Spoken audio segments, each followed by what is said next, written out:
Yeah. Juanita was born at Osteopath Hospital like Kathy. At that time, mothers had to stay in bed. You know, now when Kathy was born, I could hardly walk. I'd stayed in bed so long. And they took me home in an ambulance down to Mom and Dad's, you know, because you had to stay in bed. And then I don't remember, but I know I had to stay in bed with Juanita. And then after we lived there a while, we moved over north of Republic on the Board place, which is a huge, big house.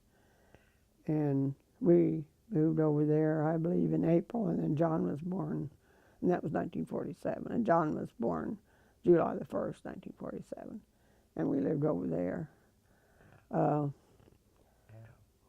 We hired a lady to stay with us a while after he was born, because I had a pretty good handful. But the girls wouldn't let her bathe him or anything, so it wasn't much help. But she was a sweet girl. She was a sweet girl. We lived there till, well, we enjoyed it, I will say that. We had a big garden. The creek was close. We'd take the kids down to the creek to play in it. It was a wonderful place to live. They had a wraparound porch, and they rode the tricycles and had a lot of freedom. It was a wonderful place to live. But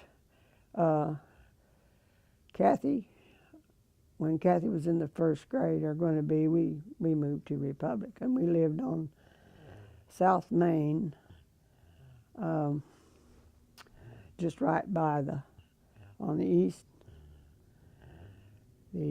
southeast corner of South Main and the highway. The house is gone now, but it was there. And we lived there until probably April 1951, and then we moved to Springfield. And we lived at 944 East Monroe. And Tommy was born then after we moved there on May the 30th. And then after we lived there quite a while, we moved up the street to a large house, 1016 East Monroe, and it was a wonderful house to live in for the kids. It was 2 stories, and they just had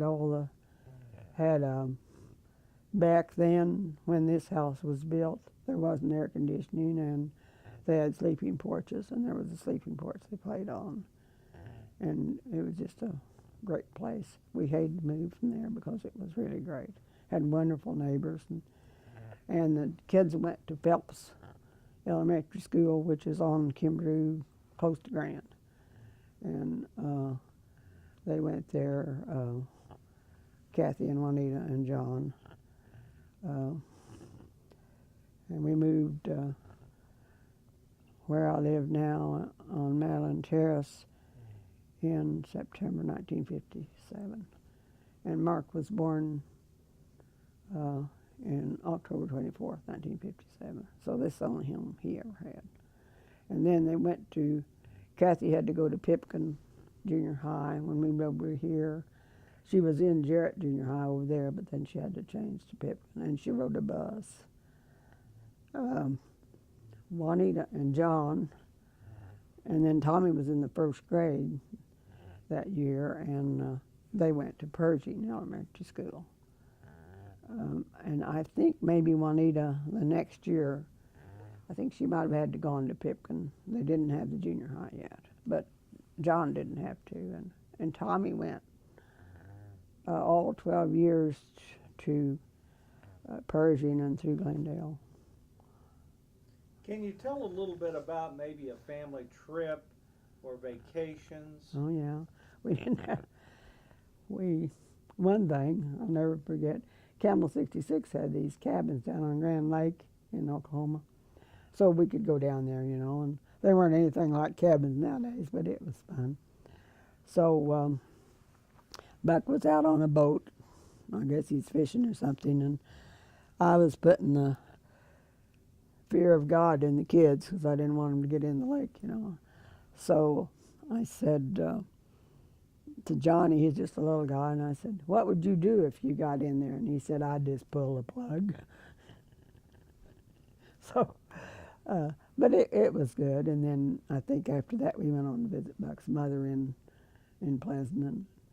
Um, he had a stepfather, and I've forgotten the year he died, but uh, he was still alive when the children were little. He was nice to them,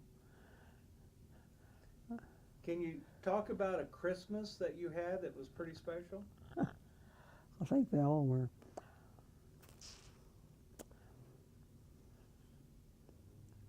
I don't know. How about describe just a typical Christmas with your family? Well, I remember one Christmas, we had gotten John a scooter down at hers downtown, and Beck was late getting off from work. Of course, we just had one car, and I couldn't have done it anyway. So we were really getting worried because we got this for John from Santa Claus, and he went down there, and one of the janitors let him in to get it. We remembered that real well. But we always had, we never had a lot. Buck and I didn't really ever get any either. We didn't get each other much of anything, but we did what we could for the children, kind of get what they wanted. It wasn't anything great, but we did. We couldn't buy them big gifts, but it supplied the need. We didn't.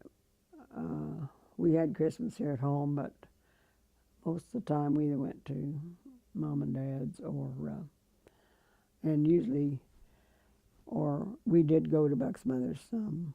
It was 150 miles, and it was a hard deal, but we tried as much as we could because I might say that his father died when he was 9 years old. He was barely 9, and this was a real blight to his life always. And he wanted so much to be a good father to his family, and he was. He was good to him. What was some of Buck's interest in life? Well, airplanes. He loved to, and he did get his pilot license when he was older. I don't know how old he was, probably in his early 60s, and he belonged to an airplane club out at Camel 66 and loved it.